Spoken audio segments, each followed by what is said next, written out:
Welcome back to the shop, everyone. This week's video takes place in 2023, week 20. That's May 15th to May 21st. And we are continuing where we left off, which is modifying the firewall.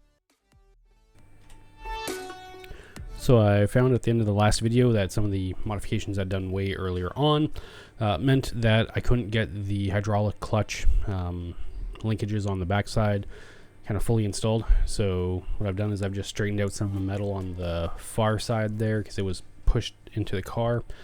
And now what I'm doing is I'm actually pulling some of the metal from where the what is that? That's the throttle cable comes through the firewall. So I'm just moving that whole thing forward a bit. And what I'm going to do is pull all that metal forward, kind of shape it, cut it out a little bit more, get it a little bit more square.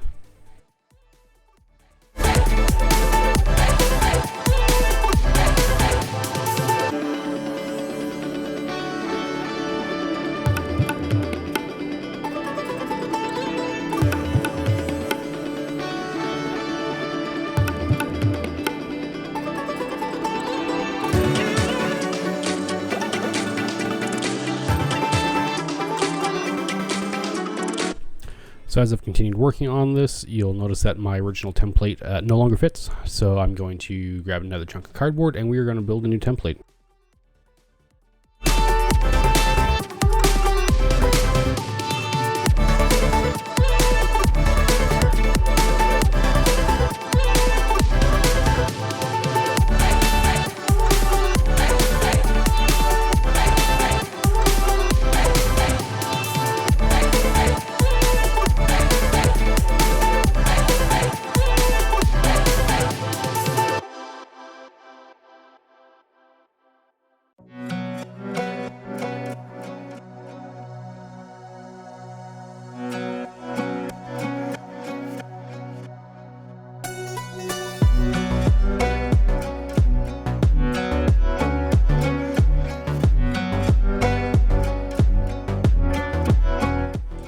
As usual, we are just refining the shape.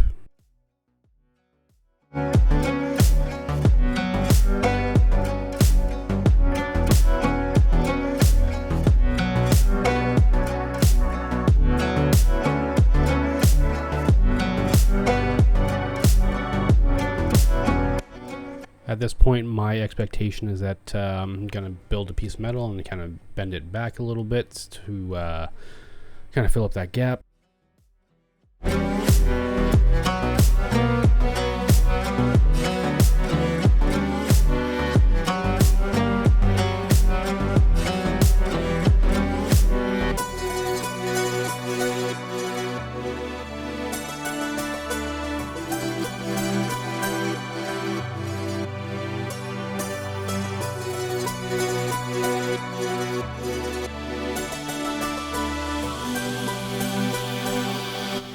So what I'm doing is I'm just putting a little bit of that backing paper back in there. I should have had that when I was cutting earlier, but I didn't.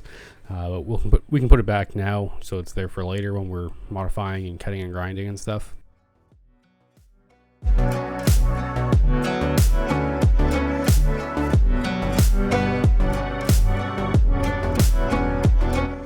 And with that, I think pretty good. We are going to do a little bit of cleanup here.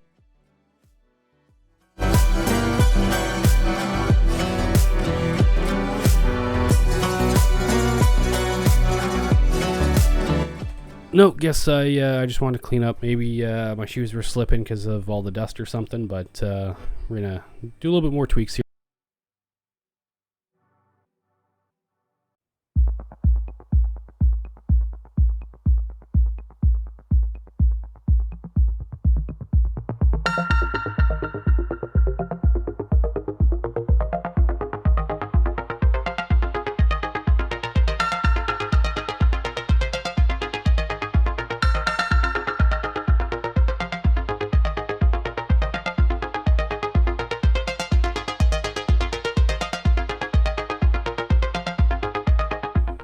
Gotta go grab a chunk of metal out of the pile so we can build a patch panel. So that's what we're gonna do. You've seen me build stuff like this a ton. I'm just gonna take that piece of metal off of there because I don't need it, and I'm gonna build a patch panel from this chunk of steel.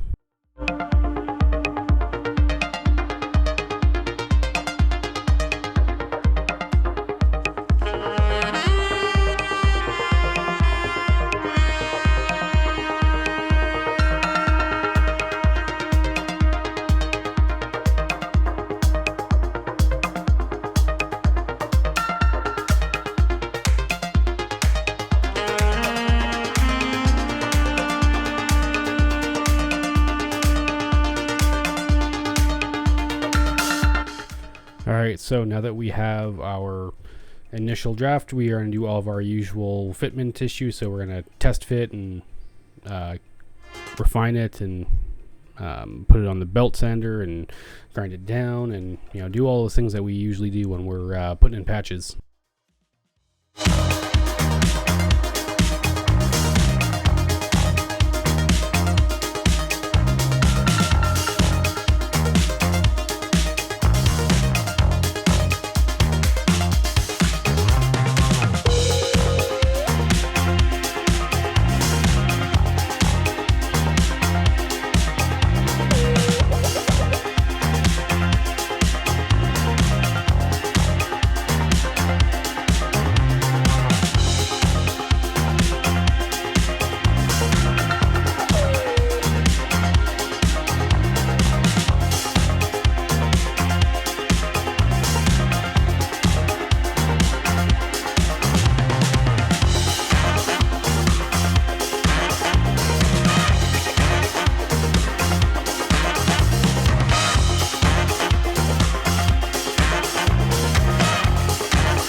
I'm doing here is I'm just cutting out some of this old seam sealer, and the reason why I'm doing that is when I go to do any welding on here, it's best to have clean metal. You don't want to have dirty metal, so get as much of that stuff out of there as I possibly can. And also, it just looks ugly and it's really not needed.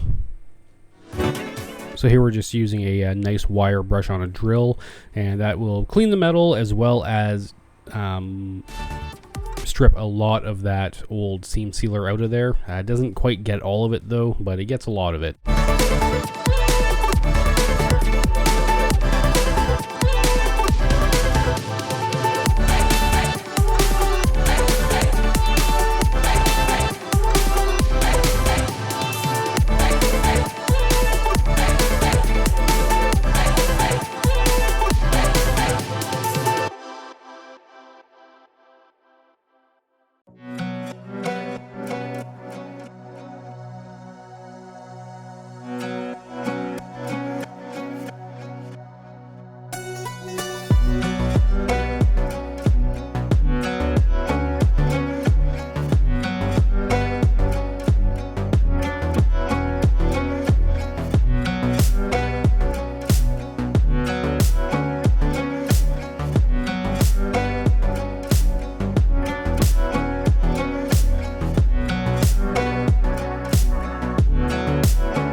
Alright, so now that we've been test fitting and got this piece to roughly the size that we want it, it is time to get the welder ready, get all the tungsten ready, and we can start tacking this in.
Yeah, it's really nice that that just kind of sits in there on its own. It doesn't need any help. You know, it's probably a little bit too big still. I probably should have notched down a little bit more, but it is what it is. We're going to run with it for now.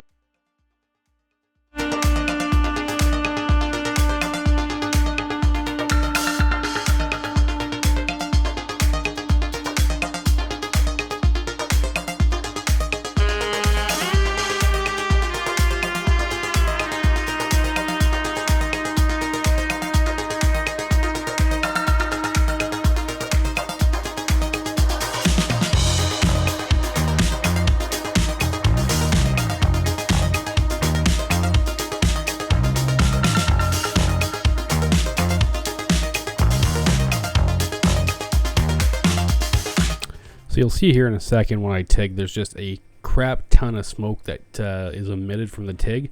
And that's just because there is some of that seam sealer and it's just not clean metal. So the TIG doesn't really like it. The arc isn't great. And yeah, it smokes and smells terrible.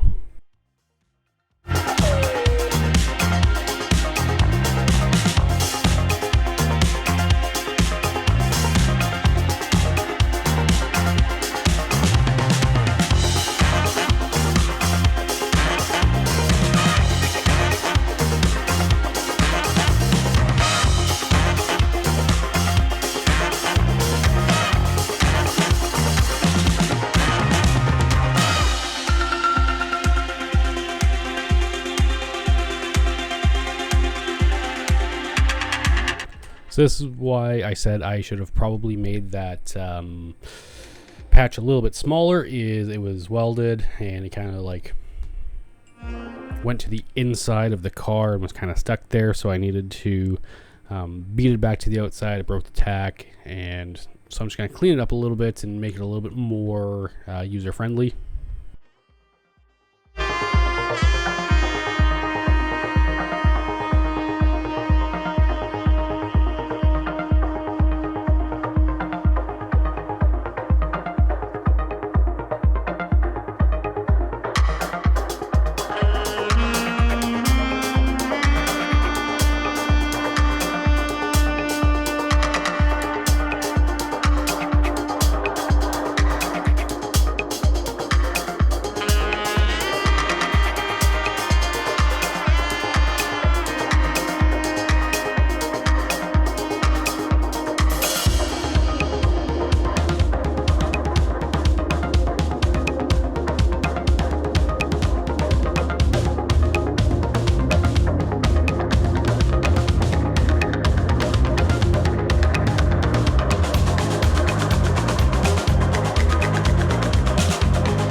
You want to see someone who has no idea what they're doing? Watch this. Oh, look at that, missed the joint. Oh, let's go a little bit higher. Oh, look at that, missed again. Well, I guess we better tack it up in the middle somewhere. Oh, that's terrible.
So one thing that I finally learned is I don't need to final weld something all the way out.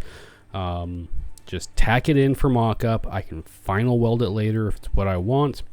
As it is, this looks like garbage. This panel doesn't fit for shit, and I'm probably going to end up cutting it out and ripping it out. But for this exact moment in time, we can drill the hole for the mounting and just check and see if, you know, everything's going to line up and work out the way I want it. I don't know if you remember one of the earlier videos, but when I tried mounting the master cylinder, it was actually going to hit the brake booster. So what I've done in this case is I've actually slightly angled that patch panel away from the brake booster so that now looking at this, it's gonna clear with, you know, a tiny bit of clearance. But I don't want to final weld all that and then, you know, it turns out, oh, that's not gonna work, I need to do something different. Whereas this way I can just cut out a few tacks, the whole thing's gone. Or I can just cut out a few tacks and remake the entire plate. I don't have to cut out you know, a whole pile of metal. It's just a little tiny bit that I need to cut out. So now that we have that, you know, temporarily installed, we can clean up the welder and clean up a bit and get ready to drill the, I forget what it is. I think it's a 2 1/4 or 2 3/8 hole for the master cylinder and for the mounting the linkage in the back.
All right, there we go. So I show you it's a 1.35 or 1.38. I think it's like a 1 3/8 hole saw is what it ends up being, and that's what we're going to use for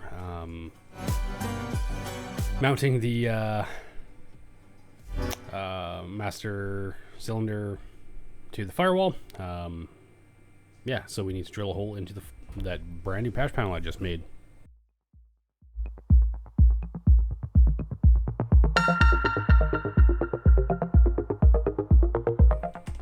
But first I had to actually find the pedal box and see where it was, and here it is attached to the bench from my testing.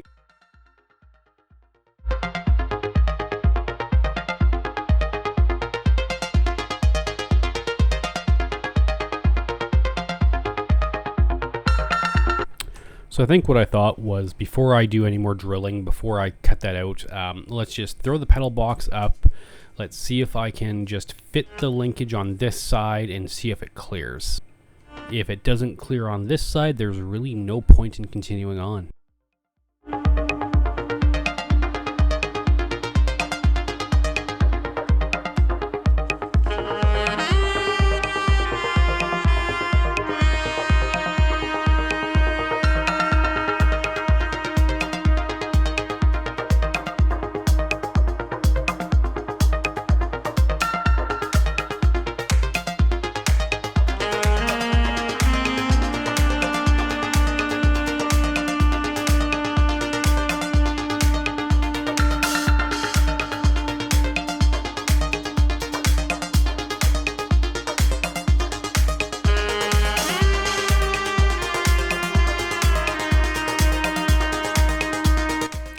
So after quite a bit of struggling, yeah, there it is. It's up. The pedal is moving up and down. It's not, you know, fully mounted or anything, but I do believe that I have enough clearance that this is going to work for what we need. So here you go. Like, I can move it up and I can move the clutch all the way down, or the pedal all the way down. So yeah, this is going to work. So I can continue on drilling that hole and getting it all mounted.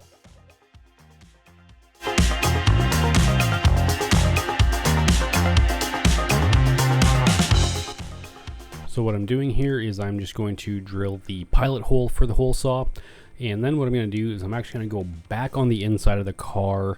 That linkage is still kind of in place, and I'm just going to hold the linkage up just to make sure that the center, or like that hole that I just drilled, lands in the center of the linkage, and that, you know, things are actually lining up like I need them to.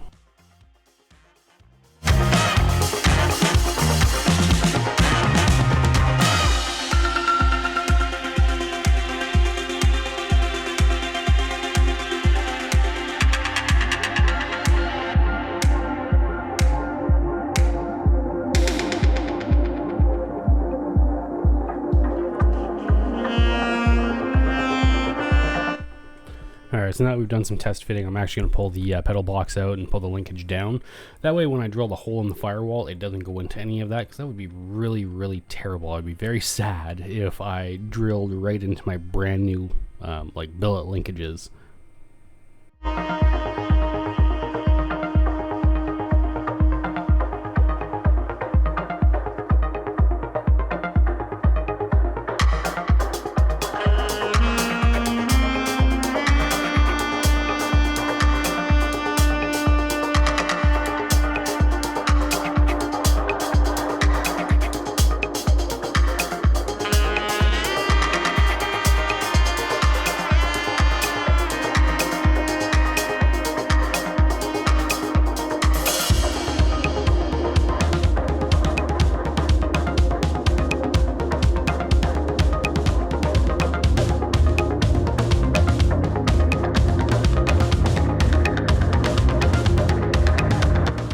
Alright, so the hole's drilled. I've deburred it from the outside. I'm just taking a little flap disc just to clean up the inside, just to make so that there's no sharp corners. And now I am just test fitting the mounting block. And, you know, test fit is good. The hole is the perfect size.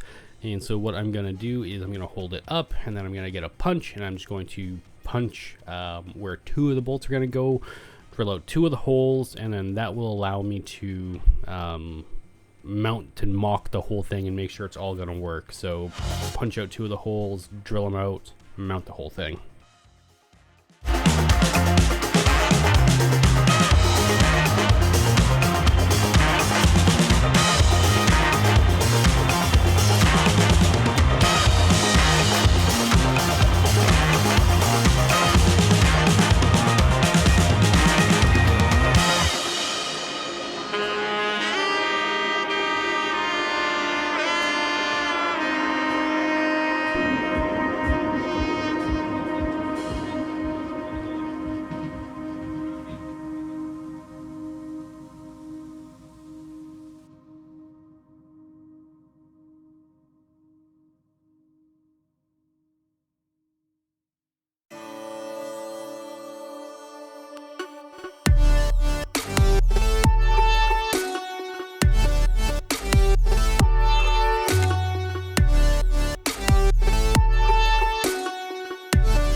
Okay, now that we got the linkage on the back side, this is where the fun starts.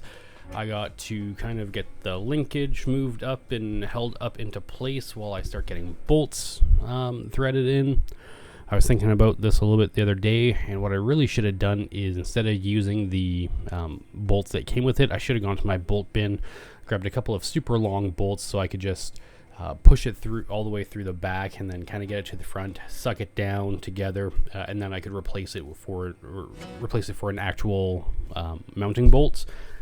But I chose the hard way. I chose the pain way here, which is, you know, just trying to get it all lined up, trying to get the bolt through and get it all started. Yeah, lesson learned. Next time I'm just going to use a super duper long bolt to get it started, because this took way longer than it really should have.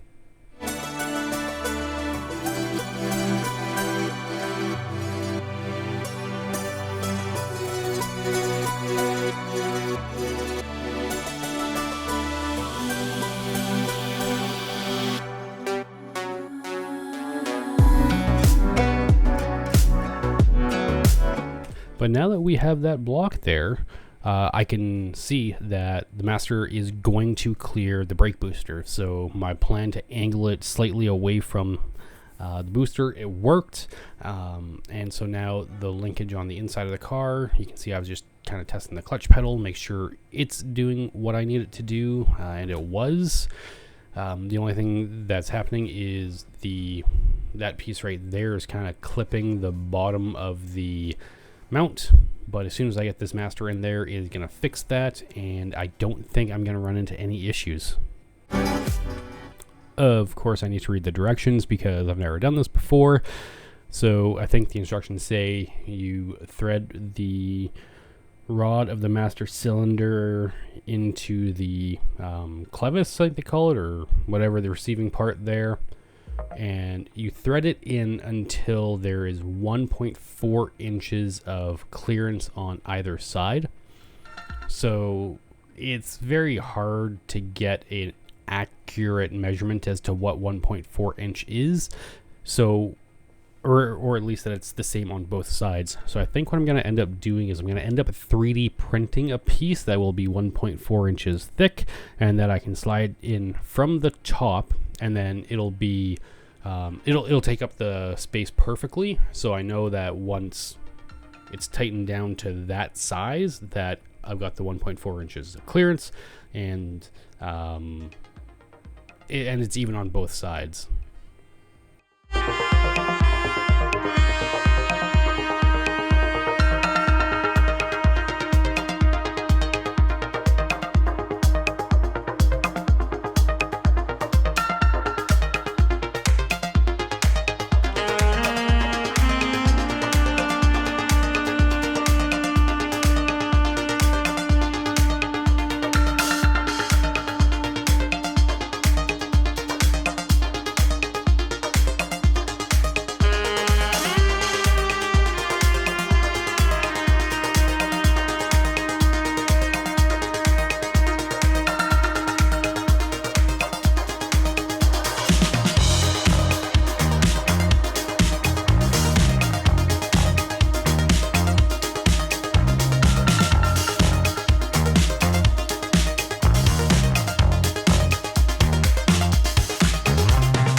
So for mock-up, this is good enough. It doesn't need to be the 1.4 inches exactly. I'm not going to be driving the car like this, so I'm happy with it as it is. And then what I got to do is I got to put the stud in there, and the reason why it's a stud on the top is a bolt will not fit in there, because the fitting for the clutch is right there, or that might be the reservoir. Yeah, I think that's the reservoir fitting, but yeah, a bolt would never be able to fit in there, so it uses a stud on the top. And I think what I will likely end up doing is replacing the bottom with a stud as well, just way it's the same top and bottom. I'm not sure why they wouldn't have just sent it with 2 studs and 2 nuts, but it is what it is. It's a minor thing that I can fix and make the same for myself. But everything there is looking good. Everything fits. The clutch pedal is smooth. It's not binding up at all. I think it turned out perfectly. I mean, other than the fact that the actual patch panel is crap and there's a lot of big gaps, and I'm going to have to go back in and fix that eventually. Other than those small issues, everything's working. So what I'm doing is I need to find a place for that reservoir, and I think what I'm going to do is mount it on the front of the shock tower. So I'm just trying to ascertain placement, and as you can see, they supply a hose, but it's not going to be long enough to fit where I want it, so I will likely end up having to make a new hose. No big deal. I've made tons of alien lines before. But yeah, I kind of think that's going to be the best placement for it, because I need to be able to get access to the top of it to unscrew the cap and fill it up with fluid.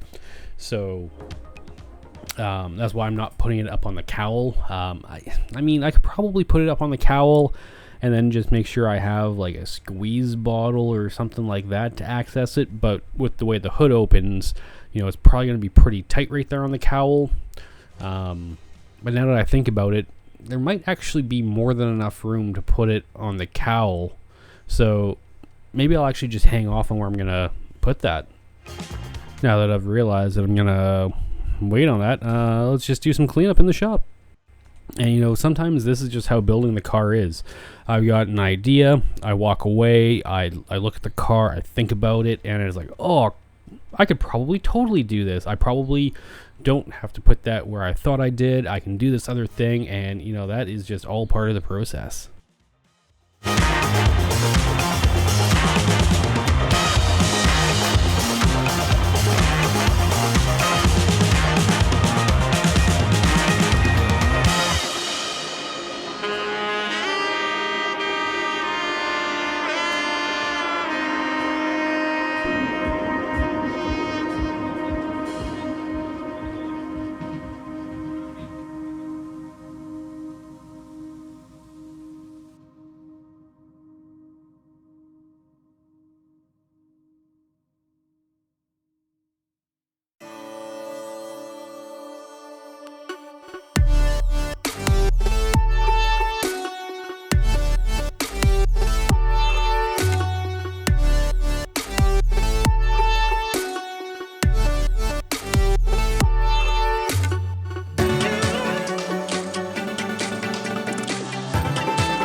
Yep, so now that the hydraulic clutch master cylinder is, more or less installed, we can start working on tearing the engine down, because I want to regasket this before I put it back in. This is, this engine's been in the car as long as I've got it, so it's been gasketed, for as long as I've had it, and it, doesn't hurt to just refresh it while I've got it out, and, before I throw some boost at it and some other stuff. So we're going to start working on the engine a little bit here.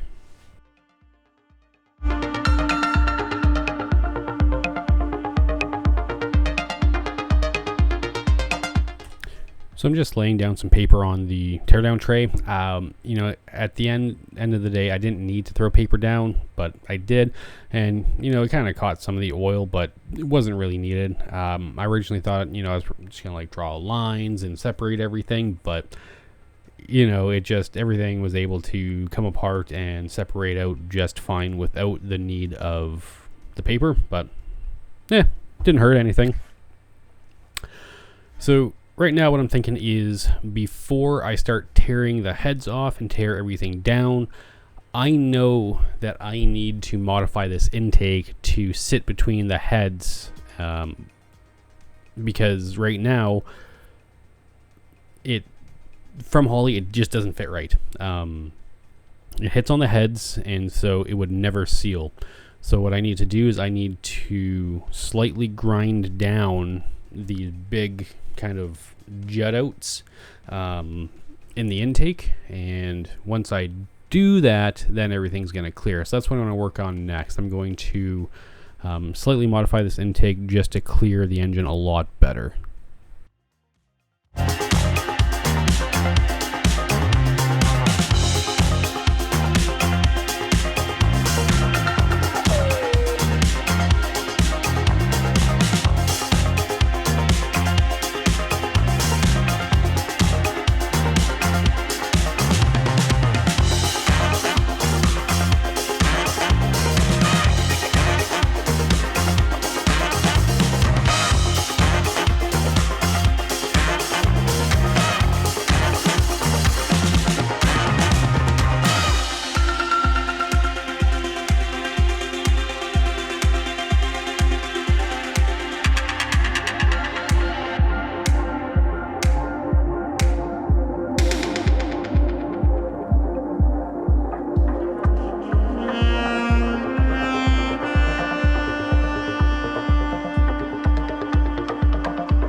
I'm going to start this process off by drawing some lines on the runners there, and just kind of get a common reference point. I of course messed it up the first time. It's like way higher on the left side than it was on the right, so I wash it all off and try again.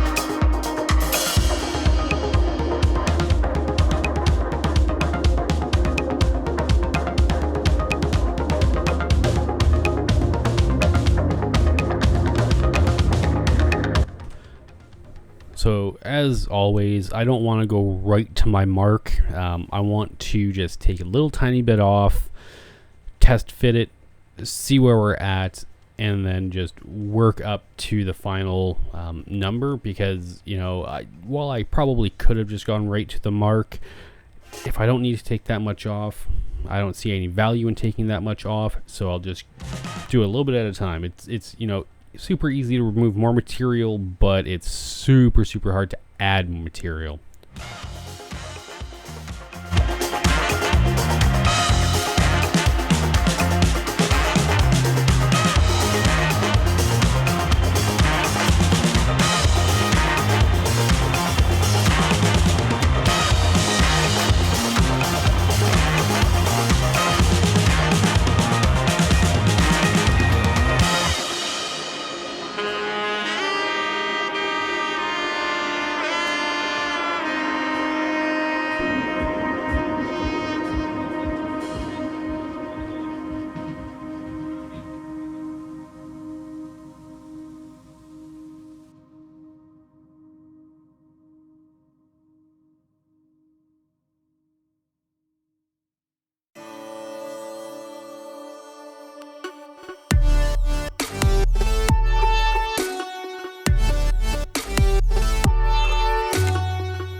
So I grabbed some actual bolts just to lightly tighten the intake down, because that way I will know if when I tighten it down if it's hitting anywhere.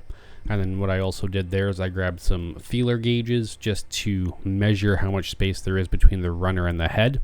I want to have somewhere in the ballpark of 20 thousandths clearance. I don't need that much, but I'd like to have that much, just that way it kind of can accommodate any sort of little tiny movement either way. So I'm just going to keep going at this a few more times, pull it off, grind it back a little bit, and then remeasure.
Oh, and what I'm doing right here is the distributor hold down is very tight against the front of the intake, so I'm just taking a little chunk out of there as well, and I'm just kind of cleaning everything off as I go.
All right, so at this point I have clearance on both sides of the intake. I'm very happy with this.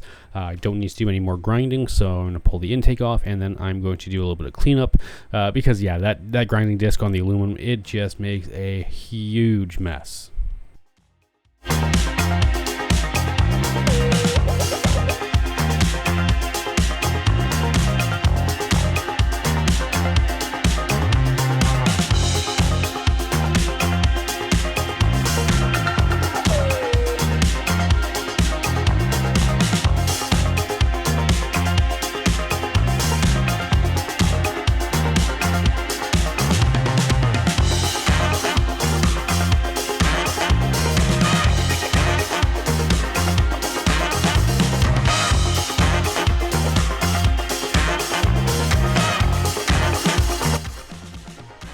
Alright, so we got carburetor in the shop for this next part, and we are starting the top end teardown. So what I'm doing right now is I'm pulling all of the rockers off and pulling out all the push rods out of the engine. So the rocker sits on a valve. One side sits on the valve. One side sits attached to the push rod. And so what happens is when the push rod comes up, it's going to push down on the valve and open it. And when the valve goes down and opens, there's two valves. There's an intake and an exhaust valve. So on the intake stroke, the rocker comes, the push rod comes up, pushes on the rocker, and that rocker pushes the intake valve down, and then the fuel injector squirts fuel into the intake, and then that flows into the cylinder. And then what happens is the intake valve, the push rod comes back down, the rocker comes back up, and then the valve closes. After the explosion happens, so intake valve closes, piston comes up, compresses everything, spark plug fires. What happens then is the rocker, or the push rod for the exhaust valve rocker, starts coming up, pushes on the rocker, and that opens the exhaust valve, and that's what lets all the exhaust out of the engine. So yeah, so I've got all the rockers out, I've got all the push rods out, and now I am starting to pull the actual lifters out. So those little cylinders there, those sit in a bore in the engine block, and they actually ride along the camshaft. Now the camshaft is just a big tube with what are they called? Oh, they have lobes on them. So when I pull out the camshaft a little bit later, you'll see this, but essentially big long cylinder, and it's got like a teardrop shape on it. So there's 16 valves in this engine, 2 per cylinder, 8 cylinders, 16 valves. So this camshaft has 16 like teardrop shaped lobes on it, and as it spins, that lifter sits on the camshaft and pushes up against the push rod, and so that's how the top end and all the valves work. So what I'm doing right here is I'm breaking loose all of the head bolts. These head bolts are tightened down to between 60 and 70 foot-pounds, I think. And that second head bolt, the second head bolt on the bottom, it didn't really take much force to loosen, and you can kind of see it's popped out there, and that's because that head bolt broke. So it's something I'm gonna have to fix. That's just a part of cars. Stuff breaks, you gotta fix it.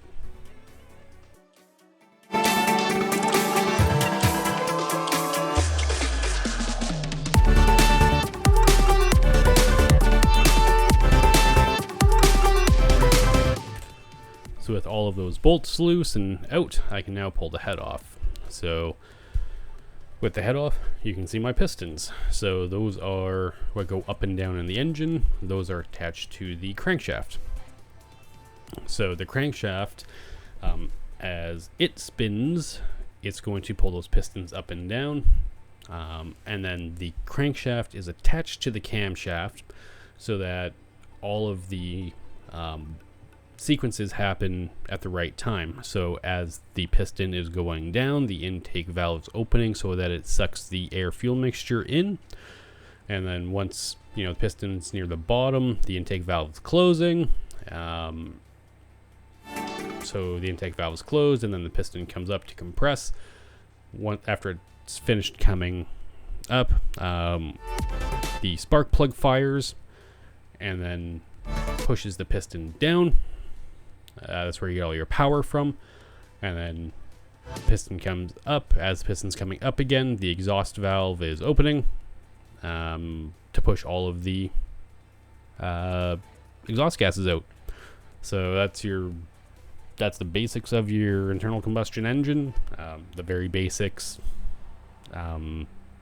There's a ton of videos out there explaining it way better than I do, so take it with a grain of salt.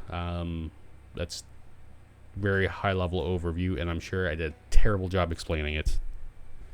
But we are just going to do the same process on the other side for pulling the head off. Just undo all the bolts and then lift it off.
So yeah, what I'm doing right now is I'm putting a socket on the crank and I'm turning it over.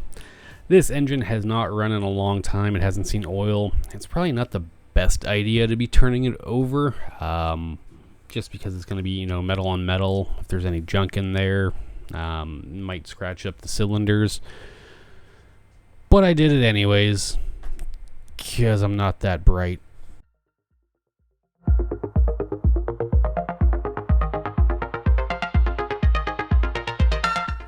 So what I'm going to do now is I'm going to start working on getting this broken head stud out, because if I can't get this broken head stud out, really, I'm kind of dead in the water. So what I want to do is I'm going to try a method that is welding onto the head bolt, the broken head bolt, build it up out of the hole, and then I will attach a nut to it and try and get it out that way. What we're going to do is I'm just going to start cleaning some of that old head gasket material off. I'm using this green, Rolock disc, and it's working fairly well, I guess. Some places it cleans really well, and other places it left a bunch of head gasket material, but it's good enough to get at the broken head stud hole.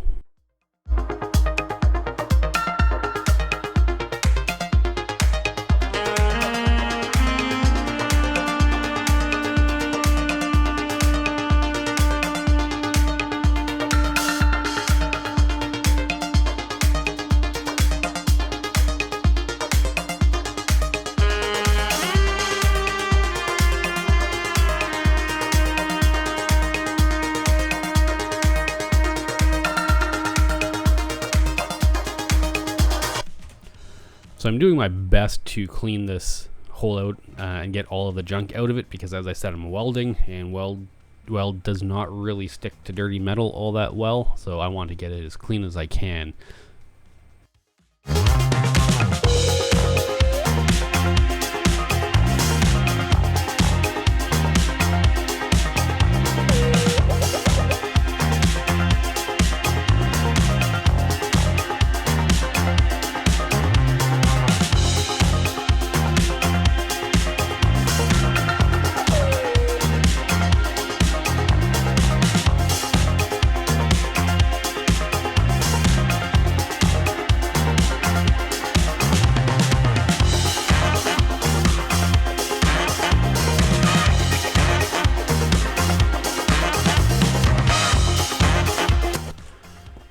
since I know I'm going to have to throw a fair amount of amperage at this because it's, you know, a bolt in a block, I'm getting my 1/8 consumables and my TIG torch. And looking back, I probably should have stayed with a 3/32, but it is what it is.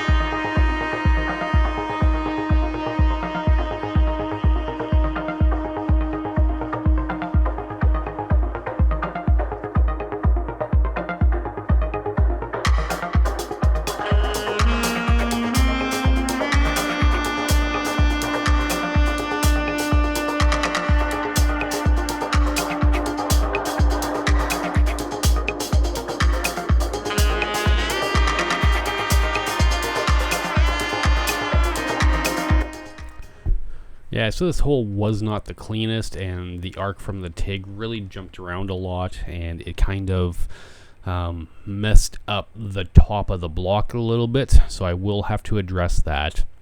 But, you know, as soon as I got the bolt itself melted, you know, I was able to start adding filler and start building it up, and this is just a very slow process. I don't want to weld the bolt to the block. That would be a very bad thing. So I want to make sure that I am only welding on the bolt itself.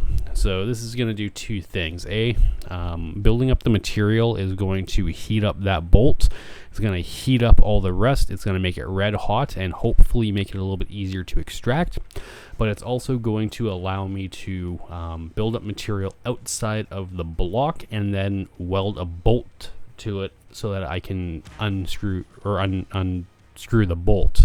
And that should hopefully get the stud out if my welds hold.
So I have the bolt welded.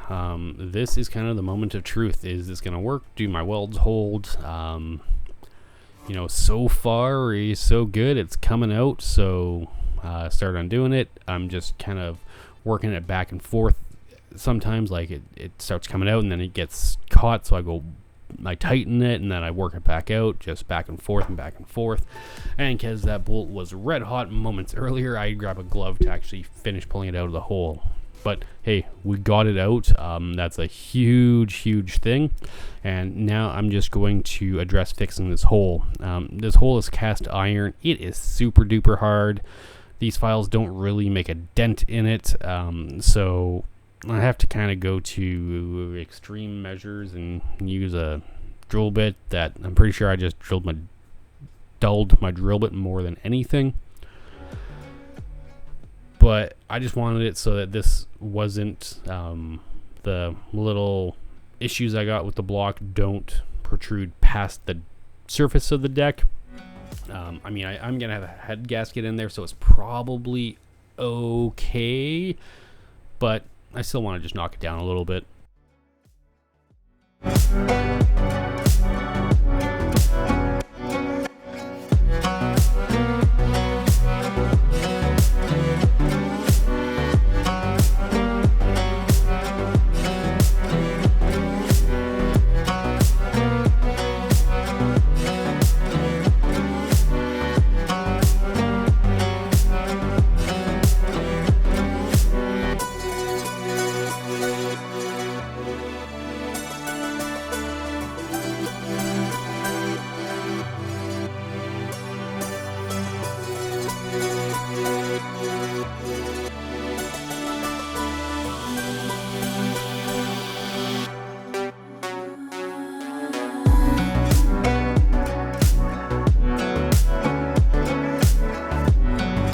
Alright, so now I'm going to work on getting the head gasket material off of this block, and this is going to be a fairly lengthy process, and halfway through my razor blade catches on that head bolt hole where I didn't quite file it down enough, so I will keep working on that as well.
So cleaning up all of that head gasket material off the block was a very long and tedious process. So since I'm a glutton for punishment, I'm going to do the exact same thing, just on the heads now.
Alright, since I've got all that head gasket material on, what I'm going to start doing now is a home port and polish job.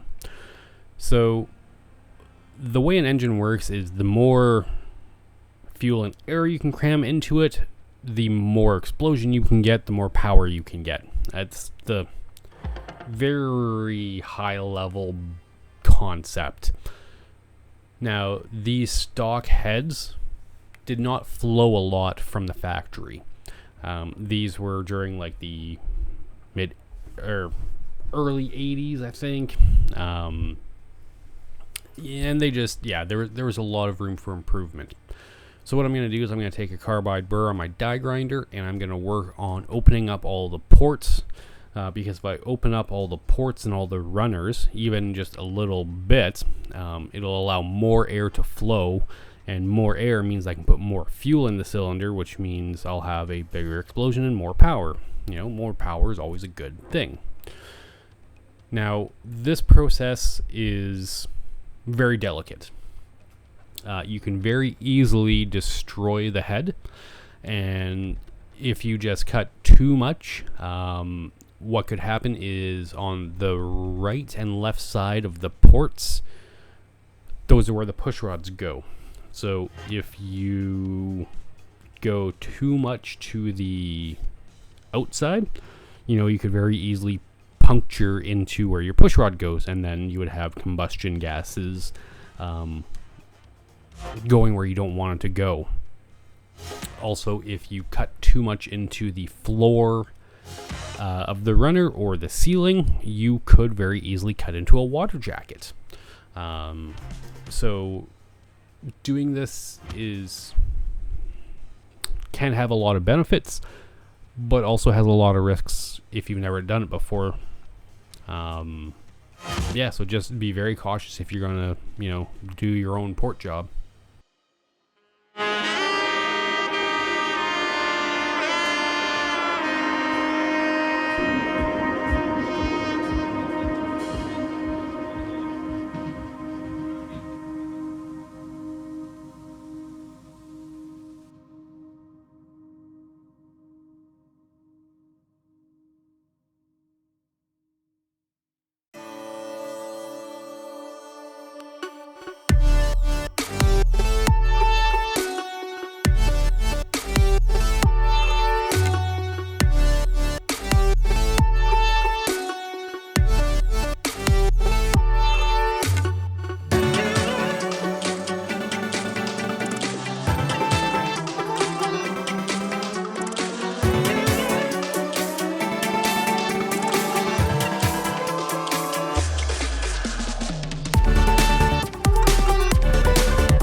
So at this point, I've kind of opened up all of the, just the ports around the openings. So I'm starting to work on the floor and the roof. And as you can see, as I go through this, I periodically reach into there just to see how much material there is between where I'm working and the bottom of the head. And this is where I said earlier, there's a lot of risk involved in this. As I'm going through this, I'm constantly slowing down. I'm feeling the thickness. I'm like, hey, there's a ton of thickness. I'm good to go. And I am letting my carbide burr eat. It is hungry and I am not holding it back. And right here is where I fucked this head. It is completely destroyed. What I did not realize is that between the bottom of the runner and the head, there's actually a water jacket, so coolant passes under that to cool it. I didn't realize that was there. I thought it was solid material between the bottom of the head and the bottom of the runner. So I was just feeling the thickness going, oh, I got tons of room. And then all of a sudden, oopsie, I poked through. And yep, that's just a destroyed head now. Yeah, is it possible to fix it? Sure. With how deep in the runner it is it viable? No. And the reason why I say that is the amount of money it would cost to get that repaired. I could not do that repair myself. I am not that good of a welder to get how deep it is in there. It's like probably 3 inches deep in there. So to pay somebody to weld it up on a old crappy stock iron head is just not worth it. I actually found another set of heads locally for $100. And they're already a newer model head and they flow better right from the get-go. So I'm not really too worried that I broke it. This was a learning opportunity for me and a learning experience. And so it's not a big deal. I now know that there's water jackets under there to be careful. You can't, port too much. So it was actually a really good experience. I'm glad I did it, even though this set me back a little bit. It's, I knew the risks going into it, and I accepted the risks, and I experienced the risks.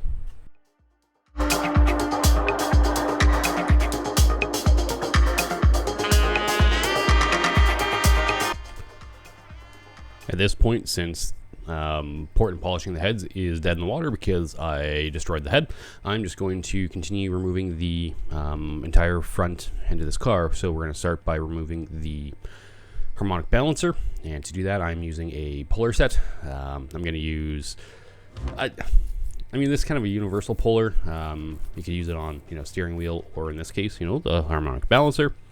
So what I'm going to do is I'm going to find the bolt that will thread into it, get a long one, put the puller, thread it onto the bolt, thread the bolt into the crank, and then I will spin the puller out.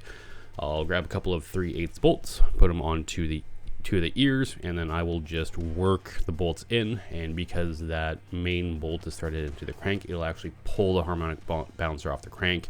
And this comes off super easy with the right tool. If I didn't have this puller, it would be very difficult to get this out. So having the right tool makes a world of difference.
So yeah, as you can as you saw, harmonic balancer came off super easy.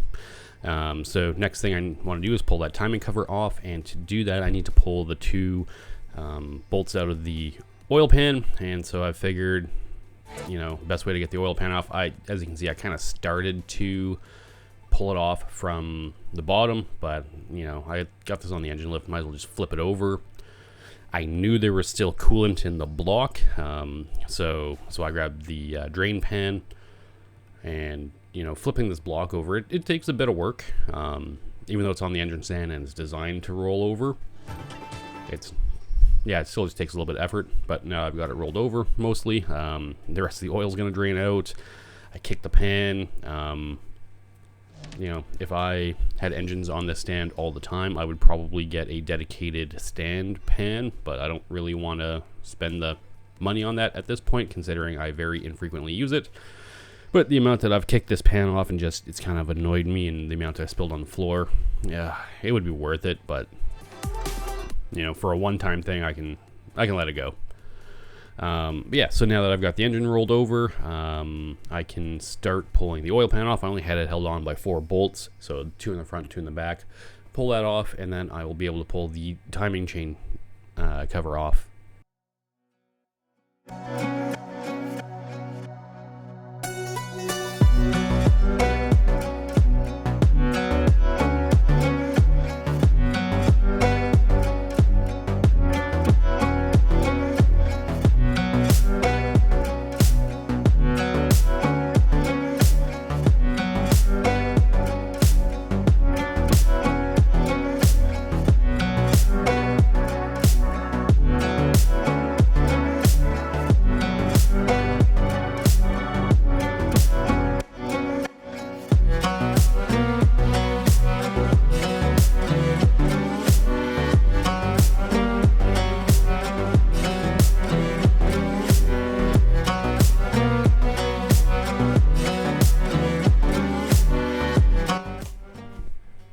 So with those 2 last bolts, timing chain cover comes off real easily, and you can see that timing chain is what connects the crank, which is at the top of the engine. Well, it usually sits at the bottom, but because this is inverter right now, it's at the top of the engine. So there's that chain that attaches to the camshaft sprockets, and that's how those 2 stay together. You can see that the camshaft is twice as large as the crankshaft sprocket, and that's because for every 1 revolution of the crank, the cam is going twice, if I recall correctly. Again, I'm not great at engines, so take that with a grain of salt, but I'm pretty sure that's the way it goes. Yeah, small pulley is going to turn the large one faster, I think. Down, down. Yeah, because, yep, I'm pretty sure that's right. I could be wrong, but I'm pretty sure it's right. So now with the gears off, the camshaft can actually spin independently of the crankshaft. And if this were to happen while the top end was on, that would be really bad, because what's going to happen is the push rods aren't going to know when to work. And so if a piston is coming up while they're wrong, or while the valve is open, they're actually going to come into contact and, you know, bend valves or break pistons, and it just wouldn't be a good thing. Yeah, so you just saw me pull the camshaft out. Hopefully you took a quick look and you can see the 16 different lobes on it, and that's what the lifters sit on to move the rockers.